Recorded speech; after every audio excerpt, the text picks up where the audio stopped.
وَلَقَدْ يَسَّرْنَا الْقُرْآنَ لِلذِّكْرِ فَهَلْ مِن مُّدَّكِرٍ الحمد للہ رب العالمین والصلاة والسلام علی اشرف الانبیاء والمرسلین اما بعد فاعوذ باللہ من الشیطان الرجیم من ہمزہ ونفخہ ونفثہ بسم اللہ الرحمن الرحیم رب اشرح لی صدری ويسر لي أمري واحلل عقدة من لساني يفقه قولي اللهم انفعنا بما علمتنا وعلمنا ما ينفعنا وزدنا علما فبشر عبادي الذين يستمعون القول فيتبعون أحسنه أولئك الذين هداهم الله وأولئك هم أولو الألباب.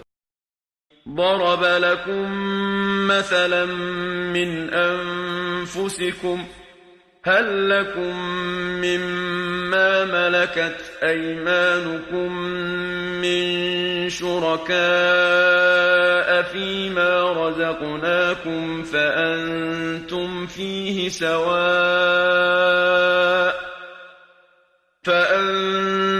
فيه سواء تخافونهم كخيفتكم أنفسكم كذلك نفصل الآيات لقوم يعقلون بل اتبع الذين ظلموا أهواءهم بغير علم فمن يهدي من أضل الله وما لهم من ناصرين فأقم وجهك للدين حنيفا فطرة الله التي فطر الناس عليها لا تبديل لخلق الله ذلك الدين القيم ولكن أكثر الناس لا يعلمون. ضرب لكم مثلا من انفسکم، بیان کی تمہارے لیے مثال، من انفسکم تمہاری جانوں میں سے. ضربہ اس کا لفظی مطلب تو مارنا ہوتا ہے. اگر یہ لفظ ضربہ زمین کے ساتھ آئے تب اس کا مطلب زمین پر قدم مارنا ہوتا ہے، یعنی چلنا، سفر کرنا. اگر ضربہ کے ساتھ الارض کا لفظ آئے جس طرح قرآن کریم میں ہے وَإِذَا ضَرَبْتُمْ فِي الْأَرْضِ، جب تم زمین میں چلو، زمین میں قدم مارو یعنی زمین میں سفر کرو. اور اگر ضربہ کے ساتھ لفظ مثلاً آئے تب اس کا مطلب مثال بیان کرنا ہوتا ہے. بیان کی تمہارے لیے مثال من انفسکم تمہاری جانوں میں سے. قرآن کریم کے اندر تعلیم دینے کے، بات سکھانے سمجھانے کے طریقوں میں ایک طریقہ کار مثالیں دینے کا بھی ہے. بہت سی باتیں اللہ تعالیٰ نے ہماری روز مرہ زندگی کی مثالوں سے ہمیں سمجھائی ہیں. مثال سے ایک بات انسان کے ذہن کے قریب ہو جاتی ہے اور انسان کو زیادہ جلدی سمجھ میں آ جاتی ہے. تو تعلیم، دعوت، اس کے وسائل میں سے، اس کے طریقہ کار میں سے ایک بہت ہی اہم طریقہ جو ہے وہ مثال بھی ہے. بہت سی باتیں اللہ نے مثال سے سمجھائی ہیں. قرآن کریم میں آپ جگہ جگہ پڑھیں گے ضرب اللہ مثلا عبدا، ضرب اللہ مثلا الرجلین، اللہ نے دو آدمیوں کی مثال پیش کی. وَاضْرِبْ لَهُمْ مَثَلًا أَصْحَابَ الْقَرْيَةِ، اسی طرح وَاضْرِبْ لَهُمْ مَثَلَ الْحَيَاةِ الدُّنْيَا، اے نبی صلی اللہ علیہ وسلم انہیں دنیا کی زندگی کی مثال پیش کریں کہ وہ بارش کی طرح ہے. ضرب اللہ مثلا رجلا فیہ شرکاء متشاکسون ورجلا سلما لرجل، اللہ نے ایک غلام کی مثال بیان کی جس کے کئی آقا ہیں اور ایک ایسا غلام ہے جس کا ایک ہی آقا ہے. تو بہت سی باتیں اللہ رب العالمین نے مثالیں دے دے کر سمجھائی ہیں، اور یہ دعوت اور تعلیم کے طریقوں میں سے ایک بہت اہم طریقہ ہے. جو لوگ دعوت سے، تعلیم سے، ان چیزوں سے منسلک ہیں انہیں یہ طریقہ کار اختیار بھی کرنا چاہیے. تو یہاں اللہ رب العالمین مثال سے بات سمجھا رہے ہیں. کیا بات سمجھا رہے ہیں؟ توحید، شرک کا رد، اللہ رب العالمین کی وحدانیت، اسے اللہ رب العالمین مثال سے سمجھا رہے ہیں۔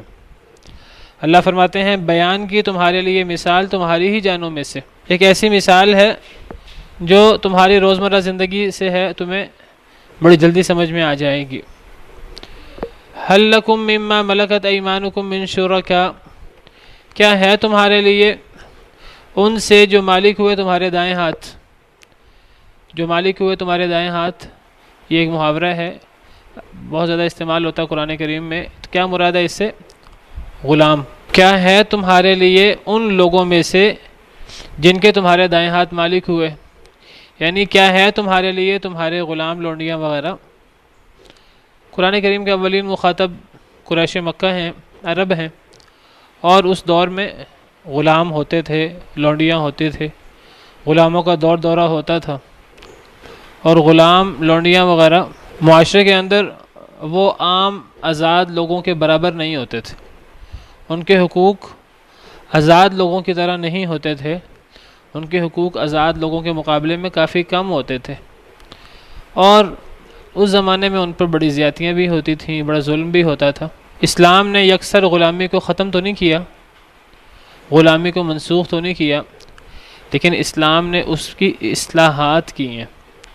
جو اس میں ظلم و زیادتی کی صورتیں موجود تھیں، غلاموں سے اس کی طاقت سے بڑھ کر کام لیتے تھے، غلاموں پر بلا وجہ ظلم و زیادتی کرتے، انہیں کھانے پینے کو بہت کم دیتے، انہیں آرام نہ کرنے دیتے، ہر وقت ان سے کام لیتے، ان سے زیادہ بوجھ اٹھواتے، اور اس قسم کے معاملات۔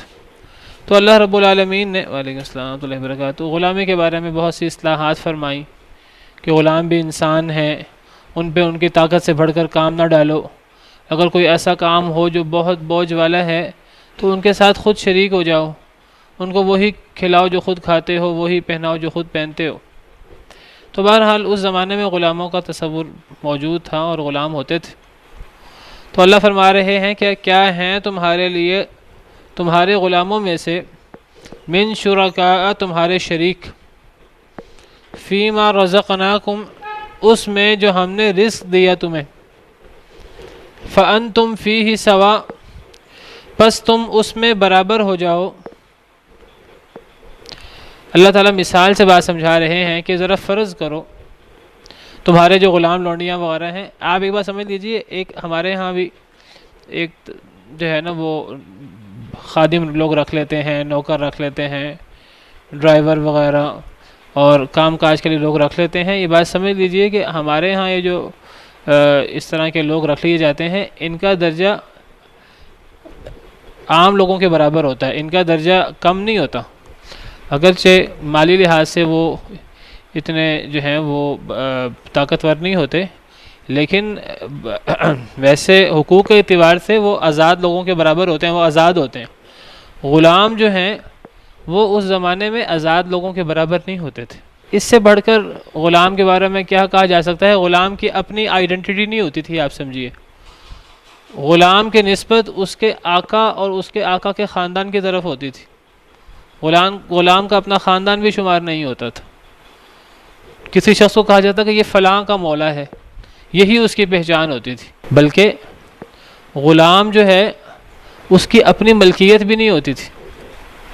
آج تو ہمارے ہاں یہ جو اس قسم کے یہ نوکر چاکر اور یہ لوگ ہیں، ان کی اپنی پوری ملکیت ہوتی ہے، ان کے اپنے پورے حقوق ہوتے ہیں، اختیار۔ غلام کی اپنی ذاتی ملکیت بھی نہیں ہوتی تھی، بلکہ غلام خود مال شمار ہوتا تھا اپنے آقا کا، اور آقا کے فوت ہونے پر جس طرح اس کا دیگر مال تقسیم ہوتا تھا، غلام بھی اس طرح اس کے ورثاء میں تقسیم ہو جاتا تھا، آگے اس کے ورثاء میں وہ ان کا غلام بن جاتا تھا۔ غلام کے پاس کوئی مال وغیرہ ہوتا، کوئی چیز ہوتی، کوئی وہ محنت کر کے کماتا، تو وہ غلام کا نہیں ہوتا تھا، وہ اس کے آقا کا ہوتا تھا۔ تو یہ جو آج کے ہمارے ماتحت عملہ ہوتا ہے، تو غلام اس دور میں اس سے بھی بہت نیچے ہوتے تھے۔ تو اللہ رب العالمین مثال سے بات سمجھا رہے ہیں کہ ذرا تصور کرو کہ تم ایک کاروبار کر رہے ہو، تم ایک تجارت کر رہے ہو، تم ایک کاروبار کر رہے ہو، کاروبار کے اندر شریک ہوتے ہیں، ہم نے تمہیں ایک رزق دیا ہے، تمہیں مال و دولت دی ہے، اس مال و دولت میں تمہارے غلام کا کوئی حصہ نہیں ہے، اس کی کوئی شراکت نہیں ہے، پھر وہ تمہارے جیسا ایک آزاد انسان بھی نہیں ہے، وہ ہے بھی تمہارا غلام۔ کیا تم کبھی ایسا کرو گے کہ تم اپنے غلاموں کو اپنے کاروبار میں برابر کا شریک کر لو؟ کیا ہے تمہارے لیے تمہارے غلاموں میں سے تمہارے شریک فیما رزقناکم، اس میں جو ہم نے تمہیں رزق دیا ہے، ہم نے تمہیں جو مال دیا ہے وہ مال تم نے کمایا ہے ہماری دی ہوئی صلاحیت سے، وہ مال تمہارا ہے، تمہارے غلام کا نہیں ہے۔ کیا تم میں سے کسی کا اتنا بڑا دل گردہ ہے کہ وہ اپنے مال میں اپنے غلام کو برابر کا شریک کر لے، 50% برابر کا شریک کر لے، اور ایسے شریک کرے فَأَنْتُمْ فِيهِ سَوَاء کہ تم اس مال میں بالکل برابر ہو جاؤ، تَخَافُونَهُمْ كَخِيفَتِكُمْ أَنفُسَكُمْ تم اپنے غلاموں سے اس مال کے بارے میں اس طرح ڈرو جس طرح تم اپنے آپ سے ڈرتے ہو، جس طرح تم اپنے آپ سے ڈرتے ہو یا جس طرح تم اپنے جیسے شریکوں سے ڈرتے ہو۔ ایک کاروبار کے اندر 50-50% دو پارٹنر ہیں تو دونوں آزاد ہیں، دونوں کے حقوق ہیں۔ ایک شریک دوسرے شریک کو ناراض کرنے سے ڈرتا ہے، دوسرے شریک کا وہ دھیان کرتا ہے، اس کو پتہ ہے کہ کاروبار میں یہ بھی میرا بزنس پارٹنر ہے اور ہم دونوں کا 50-50% شیئر ہے۔ تو تمہارے غلام کا جس کا تمہارے کاروبار کے اندر کوئی حصہ نہیں ہے، وہ آزاد بھی نہیں ہے، وہ تمہارا غلام ہے، کیا تم اس طرح کر سکتے ہو کبھی کہ اپنے ہی غلام کو تم اپنے مال میں برابر کا شریک کر لو اور پھر تم اس سے اسی طرح ڈرو جس طرح تم اپنے کسی برابر کے بزنس پارٹنر سے ڈرتے ہو؟ کیا ایسا ممکن ہے؟ اس کا جواب یہ کہ ایسا ممکن ہی نہیں ہے۔ کوئی انسان کتنا بھی نیک کیوں نہ ہو جائے، کتنا ہی بھی اللہ سے ڈرنے والا کیوں نہ ہو جائے، ایسا نہیں ہوتا کہ وہ اپنے ہی غلام کو جو آزاد بھی نہیں ہے، جس کے حقوق آزاد لوگوں کے برابر نہیں ہیں، وہ اپنے ہی غلام کو اپنے ہی مال میں برابر کا شریک کر لے اور اس سے اس طرح ڈرے جس طرح کوئی اپنے آزاد بزنس پارٹنر سے ڈرتا ہے۔ ایسا نہیں ہو سکتا۔ تم آزاد ہو، تمہارا غلام ہے، اس کے حقوق تمہارے جیسے نہیں ہیں، لیکن اگر غور کریں تو دونوں اللہ کی مخلوق ہیں۔ آقا بھی اللہ کی مخلوق ہے، غلام بھی اللہ کی مخلوق ہے۔ اللہ نے آقا کو آقا بنا دیا، غلام کو اللہ نے غلام بنا دیا۔ یہ تو اللہ کی تقسیم ہے، اس میں آقا کا کوئی اس میں کردار تو نہیں ہے کہ آقا جو ہے وہ خود آقا بن گیا، غلام بن گیا۔ یہ تو اللہ کا فضل ہے آقا پر۔ جب دونوں اللہ کی مخلوق ہیں، دونوں میں یہ انسانوں نے تفاوت بنائے ہوئے ہیں، درجے بنائے ہوئے ہیں، اور ایک انسان وہ نچلے درجے کو اپنے برابر سمجھنے کو کبھی تیار نہیں ہے۔ اگر وہ ظاہری طور پہ کر بھی لے برابر، کبھی بھی اس کو اپنے برابر شخص کی طرح وہ اس سے نہیں ڈرتا۔ تو اللہ رب العالمین کے ساتھ جب تم اللہ کی مخلوق کو شریک بنا دیتے ہو تو اللہ کیسے اس بات کو برداشت کریں گے؟ جب ایک انسان جو ہے وہ اپنے سے کمتر انسان کو اپنے ساتھ برابر ماننے پر تیار نہیں ہے، حالانکہ وہ دونوں انسان ہیں، دونوں انسان ہونے کے اعتبار سے برابر ہیں، دونوں اللہ کی مخلوق، اللہ کے سامنے عاجز، اللہ کے سامنے ناقص ہونے کے اعتبار سے برابر ہیں، دونوں مخلوق ہیں، دونوں کا رازق اللہ ہے، دونوں کا مالک اللہ ہے، اس لحاظ سے دونوں برابر ہیں، درجوں میں تفاوت ہے ان کے۔ جب بڑے درجے والے چھوٹے درجے والوں کو برابر کرنے کو تیار نہیں ہے تو خالق مخلوق کو اپنا برابر کرنے پر کیسے تیار ہوگا؟ ایک فطری سی بات ہے، ایک منطقی سی بات ہے۔ کذالک نفصل الآیات لقوم یعقلون، اسی طرح ہم کھول کھول کر آیتیں بیان کرتے ہیں اس قوم کے لیے جو عقل کرتی ہے، جو غور و فکر کرتی ہے۔ غور و فکر کرنے والوں کو باتیں سمجھ میں آتی ہیں۔ بڑے عقل مند لوگ ہوتے ہیں دنیاوی اعتبار سے، ان کو سمجھ نہیں آتی، دنیا کی باتیں بڑی جانتے ہیں لیکن یہ بڑی لاجیکل باتیں جو ہیں وہ ان کو سمجھ ہی نہیں آتی۔ یعلمون ظاہرا من الحیات الدنیا، دنیا کی ظاہری باتیں بہت جانتے ہیں، آخرت کے مقابلے میں وہ غافل ہیں۔ اسی بات کو اللہ رب العالمین نے قرآن کریم میں کئی طریقوں سے سمجھایا ہے۔ اللہ تعالیٰ نے اللہ تعالیٰ فرماتے ہیں کہ انسان اللہ کی مخلوق ہونے کے اعتبار سے برابر ہے، لیکن انسان آپس میں برابر نہیں ہوتے، انسانوں میں آپس میں تفاوت ہوتا ہے۔ جب انسانوں میں تفاوت ہے، دو لوگ ایک جیسے نہیں ہوتے، ایک لوگوں کی نظر میں بہت اچھا ہوتا ہے، ایک لوگوں کی نظر میں اچھا نہیں ہوتا، یہ دو لوگ تمہاری نظروں میں برابر نہیں ہوتے تو تم خالق اور مخلوق کو کیسے برابر کر دیتے ہو؟ بڑی منطقی سی بات ہے۔ یہ بات اللہ رب العالمین نے قرآن کریم کی کئی آیات میں کی ہے۔ 76 سورہ نحل آیت نمبر 76، اس میں بھی اللہ نے یہ بات فرمائی، اس میں اللہ نے آگے پیچھے دو آیتوں میں یہ بات فرمائی۔ اللہ فرماتے ہیں کہ ضرب اللہ مثلا عبدا مملوکا، اللہ نے مثال بیان کی ایک غلام کی جو مملوک ہے، مملوک سے مراد ہے ایک اس کا مالک ہے، وہ اس مالک کا مملوک ہے، اس مالک کا خریدا ہوا ہے۔ وہ غلام لا یقدر علی شیء، وہ کچھ کرنے کی قدرت نہیں رکھتا، آزاد لوگوں کی طرح وہ کام کرنے کی قدرت نہیں رکھتا، وہ غلام ہے۔ ایک یہ شخص ہے غلام جو مملوک ہے، جو کسی کی ملکیت ہے، جو کسی کوئی شے کرنے پر قادر نہیں ہے، اور ایک دوسرا شخص ہے وَمَن رَزَقْنَاهُ مِنَّا رِزْقًا حَسَنًا، ایک دوسرا شخص ہے جو غلام نہیں ہے، جو آزاد ہے، اور ہم نے اسے بڑا اچھا رزق دے رکھا ہے، وہ دنیا کے اندر اس کا ایک مقام ہے۔ فَهُوَ يُنْفِقُ مِنْهُ سِرًّا وَجَهْرًا، جس کو ہم نے رزق دے رکھا ہے وہ اس رزق سے پوشیدہ بھی خرچ کرتا ہے، علانیہ بھی خرچ کرتا ہے۔ اب یہ آزاد شخص جس کے پاس مال ہے اور وہ اس مال کو آگے بھی خرچ کرتا ہے، معاشرے میں اس کی بڑی ایک اہمیت ہے، تو کیا یہ شخص اور وہ جو مملوک غلام ہے جو کچھ کرنے کی قدرت نہیں رکھتا، حل یستوون، کیا یہ دونوں برابر ہو سکتے ہیں؟ اللہ نے سوال کیا، یہ دو انسان برابر نہیں ہو سکتے، ہر بندہ کہے گا دونوں برابر نہیں ہو سکتے، تو اللہ فرماتے ہیں الحمدللہ، توحید کی بات واضح ہو گئی، اس سے بڑھ کر توحید کی بات کیسے واضح ہوگی؟ تو تم اللہ کے ساتھ اللہ کے غلاموں کو اللہ کے برابر کر دیتے ہو، جو کبھی برابر نہیں ہو سکتے۔ یہ تو دونوں پھر انسان تھے، دونوں ایک ہی مخلوق ہیں، خالق اور مخلوق، اب اس میں مقابلہ ہی کوئی نہیں ہے، مقارنہ ہی کوئی نہیں ہے۔ پھر اللہ نے اس بات کو مزید اگلی آیت میں سمجھایا، وَضَرَبَ اللَّهُ مَثَلًا رَجُلَيْنِ، اللہ نے دو آدمیوں کی مثال پیش کی، أَحَدُهُمَا أَبْكَمُ، ان میں سے ایک گونگا ہے، لا يقدر على شيء، کچھ کرنے کی قدرت نہیں رکھتا، اس کے پاس عام اعضاء ہی نہیں ہیں، وہ پوری طرح صحت مند ہی نہیں ہے کہ کوئی کام کر سکے، معذور ہے، گونگا ہے، کچھ کرنے کی طاقت نہیں رکھتا، ایک شخص وہ ہے۔ وَهُوَ كَلٌّ عَلَى مَوْلَاهُ، پھر وہ اپنے مالک پر بوجھ بھی ہے، یہ غلام ہے، ایک شخص غلام بھی ہے، گونگا بھی ہے، کچھ کرنے کی صلاحیت نہیں رکھتا،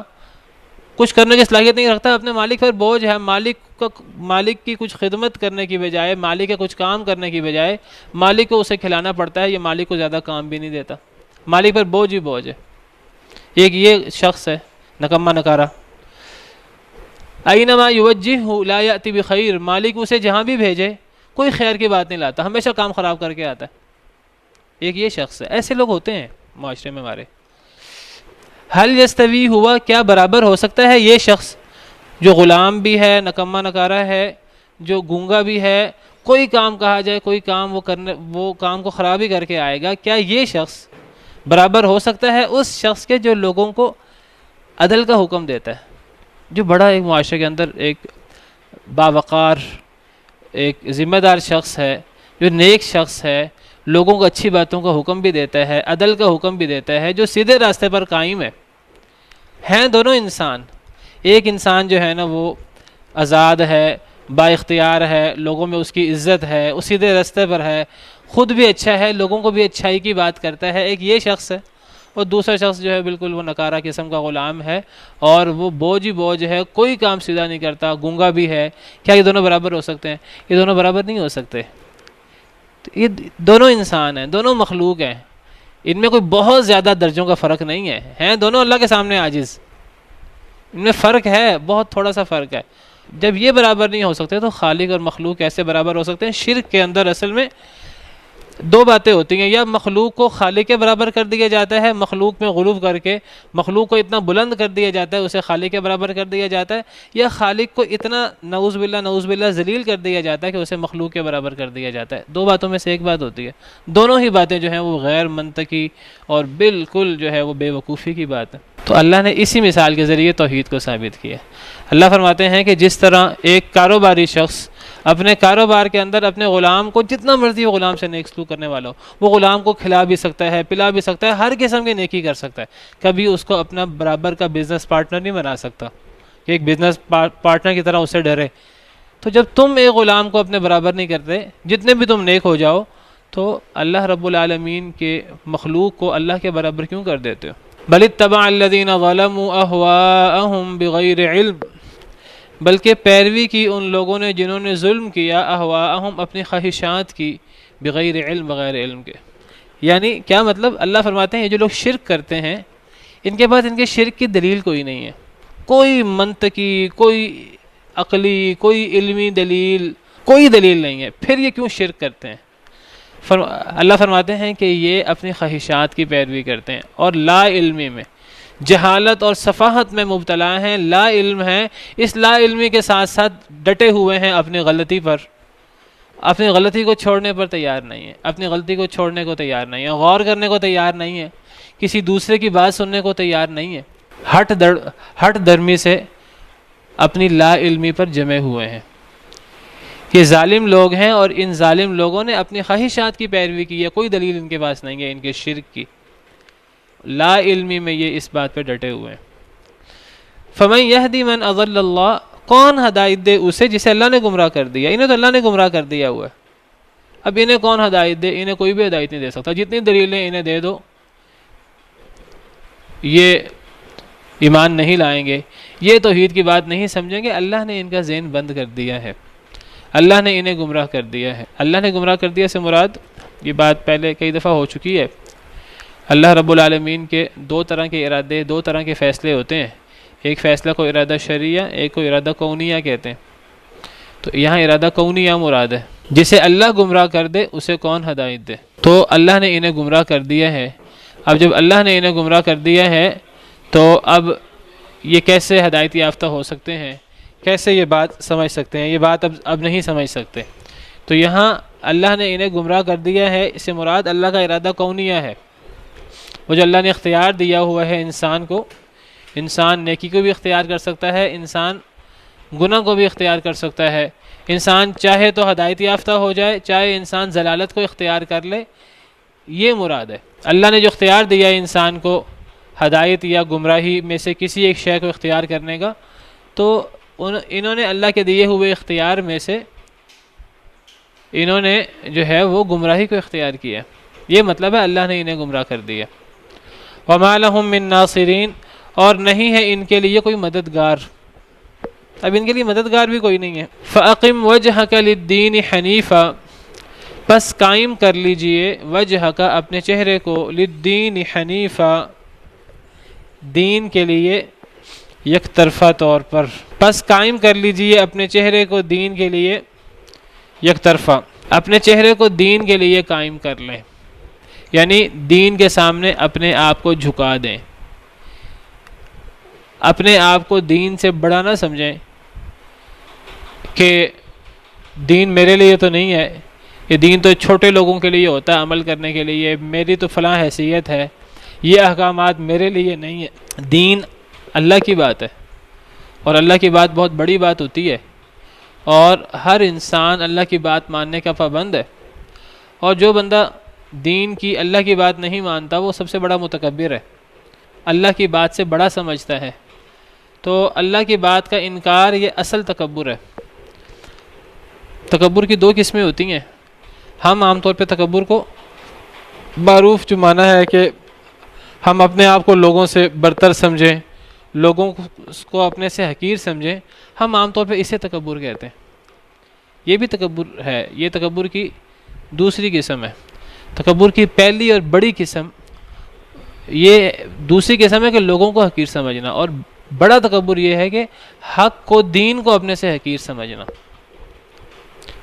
نبی کریم صلی اللہ علیہ وسلم نے تکبر کی تعریف، کبر کی تعریف کرتے ہوئے فرمایا کہ الکبر بطر الحق وغمط الناس، تکبر یہ ہے کہ حق کا انکار کر دینا اور لوگوں کو حقیر جاننا، یہ ہے کبر کی تعریف۔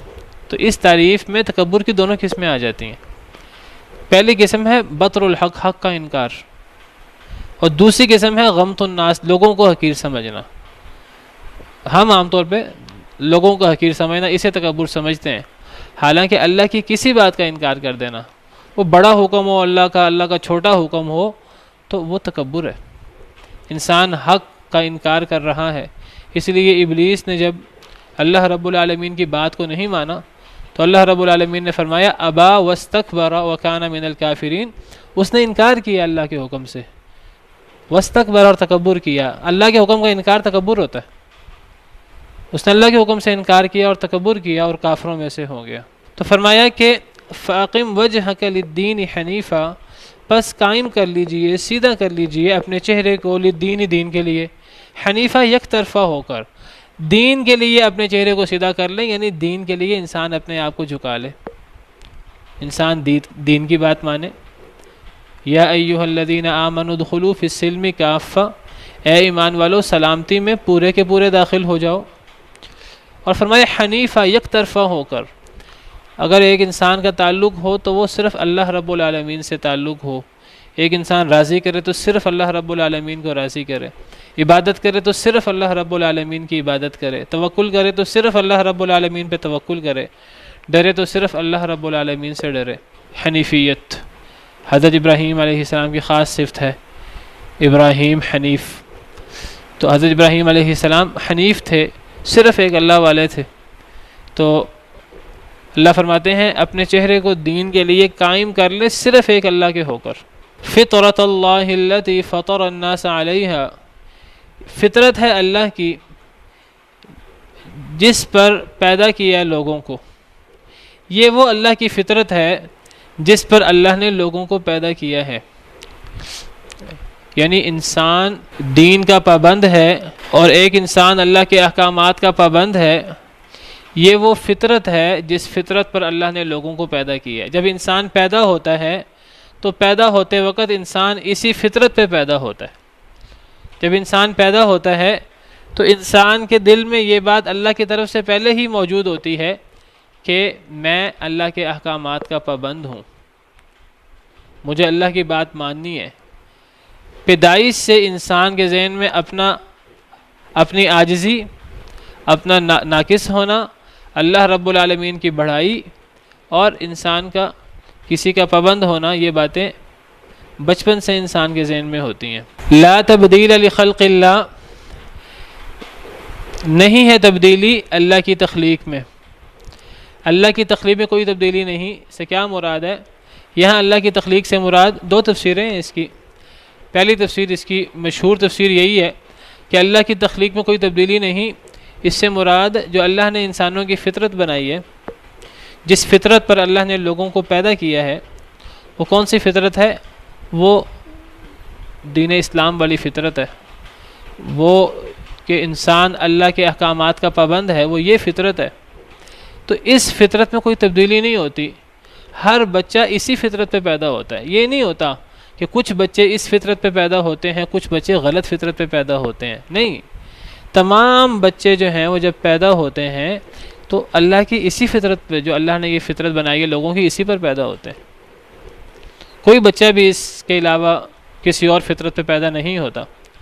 نبی کریم صلی اللہ علیہ وسلم کا ارشاد ہے، آپ نے فرمایا، صحیح مسلم کی روایت ہے، آپ نے فرمایا، صحیح مسلم حدیث نمبر 5113، لمبی حدیث ہے، اس کے اندر درمیان میں اس کے یہ ٹکڑا ہے، وَإِنِّي خَلَقْتُ عِبَادِي حُنَفَاءَ، میں نے پیدا کیا اپنے بندوں کو یک طرفہ۔ جب میں نے بندوں کو پیدا کیا تھا تو میرے تمام بندے یک طرفہ تھے، اللہ والے تھے۔ وَإِنِّي خَلَقْتُ عِبَادِي حُنَفَاءَ كُلَّهُمْ، میں نے اپنے تمام بندوں کو حنیف پیدا کیا۔ وَإِنَّهُمْ أَتَتْهُمُ الشَّيَاطِينُ، پھر ان کے پاس شیطان آئے، فَجْتَالَتْهُمْ عَنْ دِينِهِمْ، تو شیطانوں نے انہیں ان کے دین سے گمراہ کر دیا۔ جب اللہ نے پیدا کیا تھا لوگوں کو تو اللہ نے انہیں حنیف پیدا کیا تھا، اللہ نے انہیں صحیح فطرت پہ پیدا کیا تھا۔ پھر شیطان آئے اور شیطانوں کے وسوسے، انسان کا ماحول، اس کی وجہ سے انسان اس فطرت سے ہٹ جاتا ہے۔ پھر شیطانوں نے انہیں ان کے دین سے دور کر دیا۔ وحرمت علیہم ما احللت لہم، جو چیزیں میں نے ان کے لیے حلال کی تھیں شیطانوں نے وہ چیزیں ان کے لیے حرام کر دیں۔ بحیرہ، سائبہ، وسیلہ، ہام، فلاں جانور جو ہے وہ بتوں کا نام وقف ہے، ہم اس کو نہیں کھا سکتے، فلاں جانور بتوں کا نام وقف ہے، اس پہ ہم سواری نہیں کر سکتے، اللہ نے تو حلال کیا ہے، آپ نے کیوں حرام کر دیا؟ یہ شیطان نے ان کے لیے حرام کیا۔ وَأَمَرَتْهُمْ، شیطانوں نے انہیں حکم دیا، أَن يُشْرِكُوا بِي مَا لَمْ أُنزِلْ بِهِ سُلْطَانًا، شیطانوں نے انہیں حکم دیا کہ وہ اللہ کے ساتھ اسے شریک بنائے جس کی اللہ نے کوئی دلیل نہیں اتاری۔ تو یہ شرک لوگوں کے اندر شیطانوں کے وسوسوں سے آیا ہے۔ اللہ نے تو لوگوں کو توحید پر پیدا کیا تھا، اللہ نے لوگوں کو صحیح فطرت پہ پیدا کیا تھا۔ اللہ رب العالمین نے ہر انسان کو فطرت پہ پیدا کیا اور اللہ کی اس فطرت میں کوئی تبدیلی نہیں ہے۔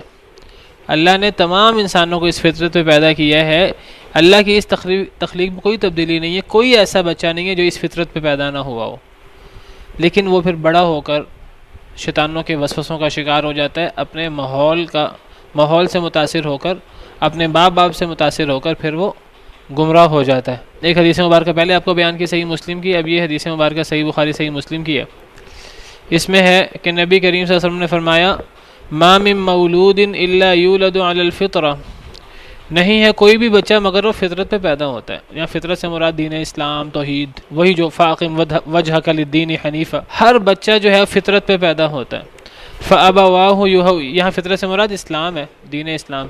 فابواہ یہودانہ او ینصرانہ او یمجسانہ، اس کے ماں باپ اسے یہودی بنا دیتے ہیں یا عیسائی بنا دیتے ہیں یا مجوسی بنا دیتے ہیں، صحیح بخاری صحیح مسلم کی روایت ہے۔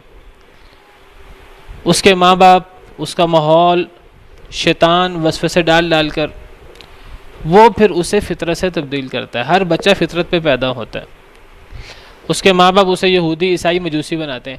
یہ نہیں فرمایا کہ اسے ماں باپ اسے مسلمان بنا دیتے ہیں، کسی بچے کو اس کا ماں باپ مسلمان نہیں بناتے، بچہ مسلمان خود ہوتا ہے۔ ہاں، جو مسلمان ماں باپ ہوں وہ بچے کی اسی اسلام کو جس وقت پیدا ہوتا ہے تو اس کے بارے میں اسے مزید معلومات دے دیتے ہیں، وہ جس فطرت پہ پیدا ہوتا ہے وہ مزید نکھر جاتی ہے، تو اس میں کوئی تبدیلی نہیں آتی بچے میں۔ اگر وہ اس کے ماں باپ مسلمان ہوں اور وہ بچہ وہ دین کی باتیں سیکھے تو وہ بچہ اس میں کوئی فطرت سے تبدیلی نہیں آتی، وہ فطرت پر ہی ہوتا ہے۔ ہاں، جو لوگ دین اسلام کو چھوڑ کر یہودی عیسائی مجوسی یا کوئی بھی دین اختیار کر لیتے ہیں، کوئی اور، یا بے دین ہو جاتے ہیں، تو وہ لوگ پھر جو ہے ماحول سے متاثر ہوتے ہیں یا شیطان ان کو ورغلا کر انہیں فطرت سے دور کر دیتے ہیں۔ کما تنتج البہیمۃ بہیمۃ جمعاء، اس کی مثال بھی آپ نے بیان فرمائی۔ آپ نے فرمایا جیسے ایک جانور جب پیدا ہوتا ہے تو وہ پورا جانور پیدا ہوتا ہے۔ هل تحسون فیہا من جدعاء، کیا تم کسی جانور کو کن کٹا دیکھتے ہو؟ ہوتا کیا تھا پرانے زمانے میں جب یہ جانور پیدا ہوتے تو مشرک لوگ کچھ جانوروں کو جو ہے وہ بتوں کے نام پر ان کے کان وغیرہ کاٹ دیتے تھے، بتوں کے نام پہ، بتوں کو راضی کرنے کے لیے۔ تو نبی صلی اللہ علیہ وسلم نے فرمایا کہ یہ جو تم جانوروں کے کان کاٹتے ہو، یہ تو تم نے کان کاٹے ہیں ان کے، اپنے بتوں کو راضی کرنے کے لیے، بتوں کے لیے۔ جب وہ پیدا ہوئے تھے اس وقت تو وہ کان کٹے نہیں تھے، جب وہ پیدا ہوئے تھے اس وقت تو وہ فطرت پہ پیدا ہوئے تھے، وہ صحیح سالم پیدا ہوئے تھے، یہ تو تم نے ان کے بعد میں کان کاٹے ہیں۔ بالکل اسی طرح انسان فطرت پہ پیدا ہوتا ہے، بعد میں اس کو اس کے ماں باپ، اس کا ماحول، شیطان، یہ چیزیں اسی فطرت سے دور کر دیتی ہیں۔ پھر حضرت ابو ہریرہ اس حدیث کے راوی ہیں۔ پھر حضرت ابو ہریرہ نے جب یہ حدیث بیان کی نبی صلی اللہ علیہ وسلم کی، پھر حضرت ابو ہریرہ نے یہ آیت کریمہ تلاوت کی، فطرت اللہ التی فطر الناس علیہا، کہ یہ وہ اللہ کی فطرت ہے جس پر اللہ نے لوگوں کو پیدا فرمایا ہے۔ ہر بچہ فطرت پہ پیدا ہوتا ہے، اسلام پہ پیدا ہوتا ہے، توحید پہ پیدا ہوتا ہے۔ پھر وہ اپنے ماحول سے متاثر ہو کر جو ہے وہ ماں باپ اسے یا اس کو، یہ شیطان جو ہے، جس میں دوسری حدیث میں فجتالتہم الشیاطین، شیطانوں نے انہیں دور کر دیا اور انہیں شرک وغیرہ میں مبتلا کر دیا۔ ورنہ ہر بچہ فطرت میں پیدا ہوتا ہے۔ ہر بچہ فطرت پہ کیوں پیدا ہوتا ہے؟ اللہ نے اس کے ذہن میں ڈالا ہوتا ہے۔ وہ جو وعدہ الست ہے، آپ کو پتہ ہے کہ اللہ رب العالمین نے تمام انسانوں کو، ابھی تو ہم دنیا میں موجود ہیں، پیدا ہونے سے پہلے بھی اللہ نے عالم ارواح میں ہمیں پیدا کیا تھا۔ اللہ نے ہمیں سیدنا آدم علیہ السلام کی پشت سے نکالا تھا، اور اللہ رب العالمین نے ہم سب سے وعدہ لیا تھا، جس کو وعدہ الست، عہد الست کہا جاتا ہے۔ اس کا ذکر جو ہے وہ سورہ اعراف میں موجود ہے۔ وَإِذْ أَخَذَ رَبُّكَ مِن بَنِي آدَمَ مِن ظُهُورِهِمْ، سورہ اعراف آیت نمبر 172۔ اور جب پکڑا آپ کے رب نے بنی آدم سے ان کی پشتوں سے ان کی اولاد کو، جب اللہ رب العالمین نے اولاد آدم کی پشت سے ان کی اولاد کو نکالا، وَأَشْهَدَهُمْ عَلَىٰ أَنفُسِهِمْ، اور اللہ نے انہیں ان کے جانوں پر گواہ بنایا۔ أَلَسْتُ بِرَبِّكُمْ، اللہ نے ان سے پوچھا کہ کیا میں تمہارا رب نہیں؟ قالوا بلا، سب نے کہا کیوں نہیں۔ یہ عالم ارواح کی بات ہے، یہ عہد الست ہے۔ سب نے کہا کہ کیوں نہیں، اے اللہ آپ ہمارے رب ہیں۔ سب نے اللہ کے رب ہونے کی، اللہ کی توحید کی گواہی دی۔ آج ہمیں وہ گواہی یاد ہے کہ نہیں، ہم اس کو بھول گئے ہیں، اللہ ہمیں یاد دلا رہے ہیں. اللہ جب فرماتے ہیں ایسا ہوا ہے تو اللہ سے بڑھ کر کون سچا ہے؟ وَمَنْ أَصْدَقُ مِنَ اللَّهِ حَدِيثًا. اللہ سے بڑھ کر کون اپنی بات میں سچا ہے؟ تو ایسا لازماً ہوا ہے. ہمیں ایک چیز بھول جائے تو بھولنے کا مطلب یہ نہیں کہ وہ چیز ہوئی نہیں ہے، وہ چیز ضرور ہوئی ہے، اور اسی وجہ سے ہر بچہ جو ہے وہ توحید پر اور فطرت پر پیدا ہوتا ہے. اور یہ ایک ایسی فطرت ہے جس میں کوئی تبدیلی نہیں ہے، ہر بچہ لازماً اسی پہ پیدا ہوگا. میں نے آپ کو کہا تھا لا تبدیل لخلق اللہ کے دو معنی ہیں. ایک معنی تو یہ ہوا کہ اللہ کی اس تخلیق میں کوئی تبدیلی نہیں ہے، ہر بچہ فطرت پہ ہی پیدا ہوتا ہے، چاہے وہ مسلمان کا بچہ ہو، چاہے یہودی کا ہو، چاہے عیسائی کا ہو، چاہے جس کا بھی ہو. دوسرا معنی یہ ہے کہ اللہ کی تخلیق میں تبدیلی نہیں کرنی چاہیے. لفظی مطلب تو یہ ہے اللہ کی تخلیق میں تبدیلی نہیں ہے، مراد یہ ہے یعنی خبر ہے، یہاں خبر سے مراد خبر نہیں ہے، خبر سے مراد حکم ہے. لا تبدیل لخلق اللہ کا لفظی مطلب ہے نہیں ہے تبدیلی اللہ کی تخلیق میں. مراد کیا ہے؟ دوسری تفسیر، اللہ کی تخلیق میں تبدیلی نہ کرو. اللہ نے جس کو جس طرح پیدا کیا ہے فطرت پر، اور جو اللہ نے اس کے بارے میں حکم دیا اس میں کوئی تبدیلی نہ کرو. شیطان کیا کرتا ہے؟ شیطان ہم سے اللہ کی جو اللہ کی تخلیق ہے، جو اللہ کی فطرت ہے، شیطان ہم سے اس میں تبدیلی کرواتا ہے. شیطان نے جب وہ گمراہ ہوا حضرت آدم علیہ السلام کی وجہ سے، اور شیطان نے پھر اللہ سے کہا اے اللہ مجھے آپ نے گمراہ کر دیا ہے آدم کی وجہ سے، میں اب آدم کو اور اس کی اولاد کو بہکاؤں گا. تو اس وقت شیطان نے جو ہے وہ قسمیں کھائی تھیں، اور شیطان نے کہا تھا میں انسان کو گمراہ کروں گا، میں آگے سے آؤں گا، پیچھے سے آؤں گا، دائیں سے آؤں گا، بائیں سے آؤں گا، آپ ان میں سے اکثر کو شاکر نہیں پائیں گے، شکر گزار نہیں پائیں گے. اس وقت شیطان نے اور کیا قسم کھائی تھی؟ اس وقت شیطان نے یہ بھی قسم کھائی تھی. سورہ نساء آیت نمبر 119 ہے. اللہ رب العالمین فرماتے ہیں کہ ان یدعون من دونہ الا اناسا، یہ مشرک لوگ اللہ کو چھوڑ کر عورتوں کو پکارتے ہیں. فرشتوں کو اللہ کی بیٹیاں بنا کر فرشتوں کو معبود سمجھتے تھے. یہ اللہ کو چھوڑ کر مؤنث کو پکارتے ہیں، عورتوں کو پکارتے ہیں. وَإِن يَدْعُونَ إِلَّا شَيْطَانًا مَرِيدًا، یہ اللہ کو چھوڑ کر سرکش شیطان کو پوجتے ہیں. لعنہ اللہ، جس پر اللہ نے لعنت کر دی، اللہ نے اسے اپنی رحمت سے دور کر دیا شیطان کو. وقال، شیطان نے کہا تھا لَأَتَّخِذَنَّ مِنْ عِبَادِكَ نَصِيبًا مَفْرُوضًا، البتہ میں ضرور پکڑوں گا آپ کے بندوں میں سے ایک مقررہ حصہ. اے اللہ آپ کے بندوں میں سے میں ایک مقررہ حصہ پکڑوں گا، یعنی ایک مقررہ حصہ میں ان کو گمراہ کروں گا اور وہ میرے ساتھ جہنم میں جائیں گے. شیطان نے اللہ سے تب یہ دعوے کیے تھے شیطان نے. اور کیا کہا تھا شیطان نے؟ یہ سورہ آل عمران آیت نمبر 118 119 سورہ نساء. شیطان نے اور کہا تھا وَلَأُضِلَّنَّهُمْ، اے اللہ میں انہیں ضرور گمراہ کر دوں گا. وَلَأُمَنِّيَنَّهُمْ، میں انہیں خواہشوں میں مبتلا کر دوں گا. عمل کچھ نہیں کریں گے، خواہشیں رکھیں گے جنت کی. عمل فرعون جیسا ہوگا اور خواہش ہوگی کہ ہمیں ہمارا جو آخرت ہے وہ موسیٰ جیسی ہو. خواہشوں میں مبتلا کر دوں گا. وَلَآمُرَنَّهُمْ فَلَيُبَتِّكُنَّ آذَانَ الْأَنْعَامِ، البتہ میں ضرور انہیں حکم دوں گا تو یہ جانوروں کے کان کاٹیں گے، جو بھی حدیث میں آیا تھا. تمام جانور بچے جو ہیں وہ پورے پیدا ہوتے ہیں تو کان ان کے تم کاٹ دیتے ہو. اللہ نے تو ان کو کان کٹا پیدا نہیں کیا تھا. تو یہ شیطان نے ورغلایا کہ بتوں کے نام پہ کان کاٹو. یہ شرک کی صورتیں ہیں. میں انہیں ضرور حکم دوں گا وہ جانوروں کے کان کاٹیں گے. وَلَآمُرَنَّهُمْ، میں البتہ انہیں ضرور حکم دوں گا فَلَا يُغَيِّرُنَّ خَلْقَ اللَّهِ، اللہ کی تخلیق کو تبدیل کر دیں گے. تو اللہ نے ہمیں ایک صورت پہ پیدا کیا ہے اور شیطان ہم سے وہ صورت تبدیل کرواتا ہے. وہ صورت تبدیل کرنے کی کیا صورت ہے؟ اللہ نے ایک شخص کو مرد پیدا کیا، مرد کہتا ہے میں مرد نہیں بننا چاہتا، میں عورت بننا چاہتا ہوں. اللہ نے ایک کو عورت پیدا کیا، عورت کہتی ہے میں عورت نہیں، میں مرد بننا چاہتی ہوں.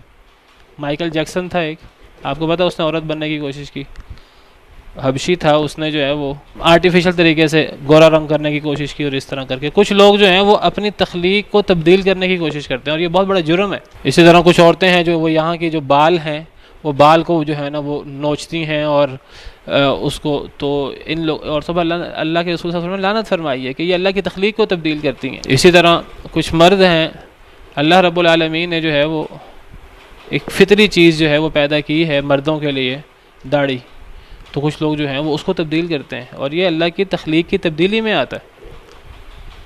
لا تبدیل لخلق اللہ، اللہ کی تخلیق میں تبدیلی نہیں ہو سکتی. وہ کہتے ہیں کہ یہ خبر ہے لیکن یہ حکم کے معنی میں ہے، اللہ کی تخلیق میں تبدیلی نہ کی جائے. جب اللہ نے جو ہے وہ عورتوں کہ بال رکھے ہیں لمبے، عورتوں کو خوبصورتی دی ہے بالوں کے ساتھ، مردوں کو خوبصورتی دی ہے داڑھی کے ساتھ، تو وہ اللہ کی تخلیق کو تبدیل کرتے ہیں. اور یہاں اللہ فرما رہے ہیں اللہ کی تخلیق میں تبدیلی نہیں ہو سکتی، وہاں تبدیلی ہو سکتی ہے جہاں اللہ نے حکم دیا ہو. اللہ نے سر کے بال کاٹنے کا حکم دیا بعض موقعوں پر، وہاں تبدیلی ہو سکتی ہے. جہاں اللہ نے حکم نہیں دیا، جو ہمیشہ سے ایک سنت رہی ہے تمام انبیاء کرام علیہم السلام کی، اور جو فطرت ہے، حدیث مبارکہ میں آتا ہے کہ 10 چیزیں فطرت میں شامل ہیں، ان 10 چیزوں میں سے یہ داڑھی اور یہ چیزیں بھی ہیں، اور یہ تمام انبیاء کرام علیہم السلام کی جو ہے وہ فطرت ہے. تمام انبیاء کرام علیہم السلام کی یہ سنت میں یہ چیز شامل ہے. عشر من الفطرہ حدیث ہے اور صحیح حدیث ہے.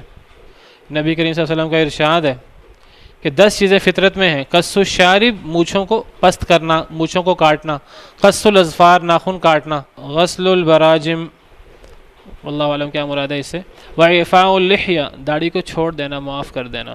یہ 10 چیزیں فطرت میں شامل ہیں. جی یہ میرے ذہن میں اس وقت اس کا معنی نہیں ہے، یہ صحیح مسلم کی روایت ہے.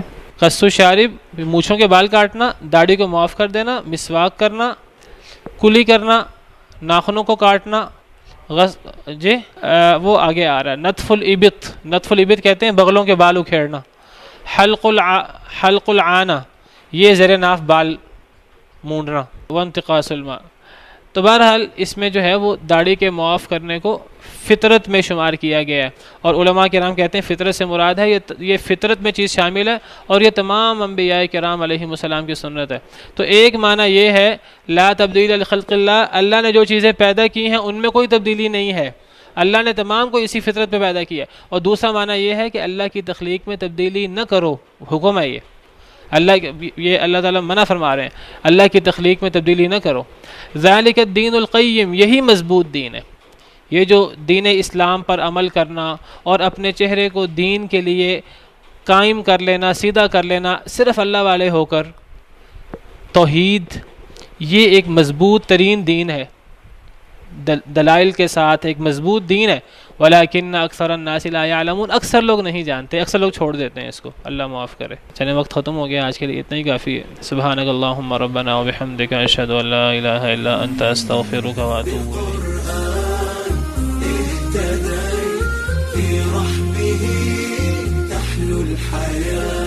شوقا